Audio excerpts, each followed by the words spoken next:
Could Jesus win an election today?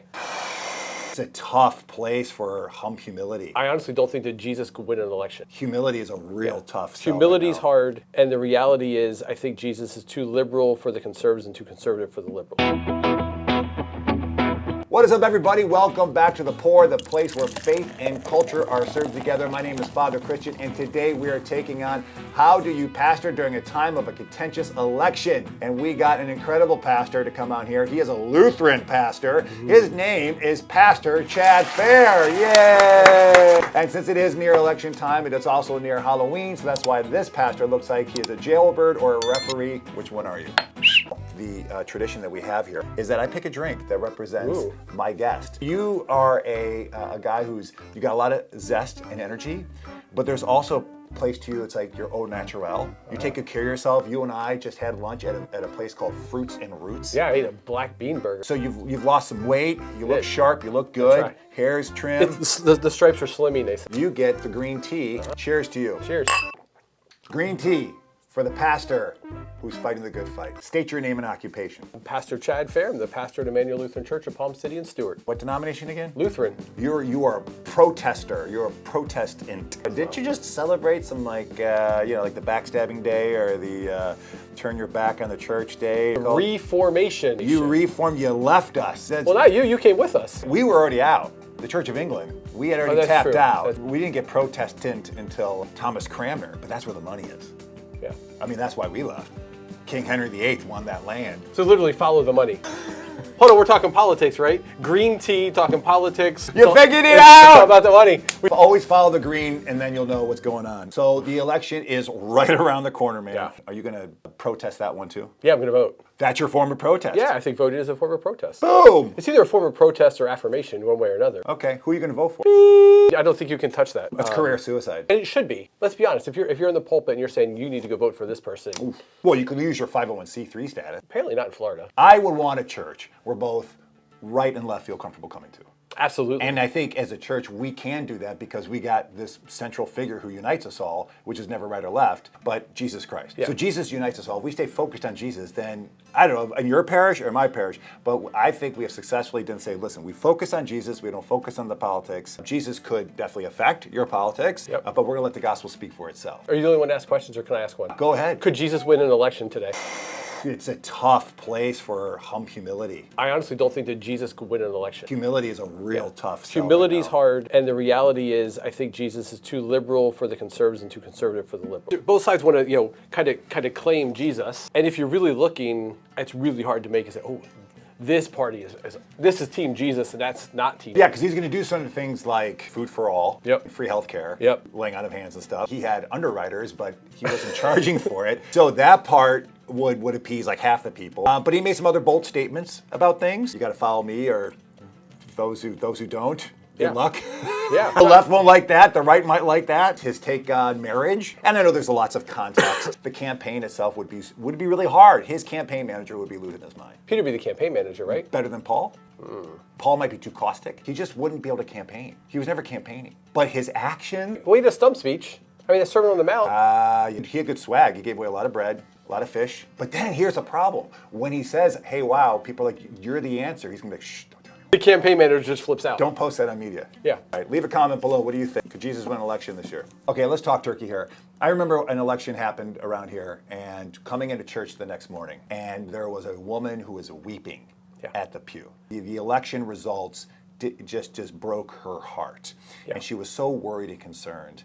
And I just remember trying to stay there with her and walk with her and obviously just try to be this non-anxious presence. And I didn't want to agree or disagree with what she was doing, just wanted to be present with her. But that's inevitably going to happen. And I don't know if you feel the tension or the stress or the worry from your congregation. How do you pastor to congregants or anyone you talk to at a time like this? Carefully. I think the challenge is part of it is reading the room. I'm convinced that on November 6th, there's going to be people, regardless of how the election turns, that are going to think the world is ending. And I think there's that high level of tension. I was serving in Gainesville, Florida, and walked into my daughter's preschool, and one of the preschool teachers was crying. Said, I'm scared. I went, oof. Yeah. Hugged her, had a short conversation. Actually started a thing called drive-through prayer, where set up basically a sandwich board side up, said drive-through prayer, and put a chair along the road, and people drove in. On election day? I did it on election day and the day after the election. Okay. Election day, I had 12 people show up over the course of like 3 hours. Wasn't a great use of time. When I went to drop off my daughter at preschool and saw the teacher with tears in her eyes, I'm like, I need to do this again. I had 30 people come through. 20 to 25 of them were African American, all with the same prayer. I'm scared. I'm afraid for my family. Pray for me and my family's safety. I think there's that fear that happens that's real. And to try and be that, for the church to try and be that presence, that non-anxious presence that just provides a level of comfort and care for those that are, I mean, that's foundational to the church, or should be foundational to the church. During this time, the people think that this is the prime moment, the biggest moment in humanity, that this will change everything forever, and the stakes get really big. And I know the stakes are big, but there's nothing new that God has seen. He has seen this before. Yep. And so, but at the same time, I don't know if that's the comforting thing to say to someone in that time, because you're not really validating their emotions. You're just saying, hey, you're being a little hyperbolic here because God is in control, and just relax. Yeah. Yes, that's a true statement, right? Like we did a sermon series on the book of Daniel. It's, Nebuchadnezzar, it's like the book of Daniel essentially is God's in control. There have been kings that have come and gone, and through it all, God has been in control. There's been good times, there's been bad times, God is in control. To whatever way the election goes, there are going to be certain groups of people who are going to feel very much threatened. Yes. So those groups of people, they're the ones who need a lot of pastoral care and love.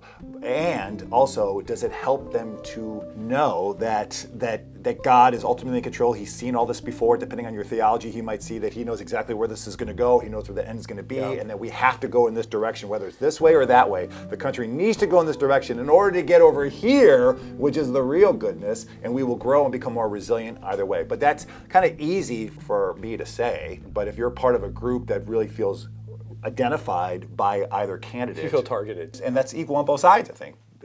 Yeah, I think so too. So then do you step in and is there groundwork? Is there stuff in the trenches, or is it just a pastoral? I feel like the Black church historically is more bold in these times and speak a little more freely. I think it goes back to the oppression that Black folks have felt. I think Black church has been more prophetic in speaking into that space. It's all about what is the vision for the church, or the church that you serve. Here at St.Marys, it would probably be, we want this to be a sanctuary for a purple parish, to find this is the one place they can go to find hope, one place they can go to find healing. And so if you show your cards and you go in one way or the other, you're doing a disservice to them to stay focused. We want them focused on Jesus. And if you get them focused on Jesus, that increases the compassion, the patience, the love, the openness. You hope so. But then you also don't want to be blind and then just try to be like an escapist. So we had a conversation. What do we do? How do we speak into the void, into the mess, into the chaos, into the division, just to try and be a space against the noise? I think there might be some church leaders watching this who might really disagree with us, thinking that you have to take a side or you have to play your cards more. But to me, it just comes back to the Eucharist. Jesus invites everyone to that altar to receive his body and blood. Everyone's invited. And when you start making decisions to cut out those, then we're defeating what really Jesus' ministry was. And all are invited to receive him, and allow him to change people's hearts either way. There isn't a candidate that fully represents Jesus. Like, there just isn't. And I don't know there has been for a long time. But when you filter it through, what comes out the other end should look kind of like your faith in how we engage in policy and rhetoric and things like that. And we've got both sides calling people garbage. The fruit of the Spirit is not really shown well in the political landscape. And you won't win if you don't. The political fruit's rotten.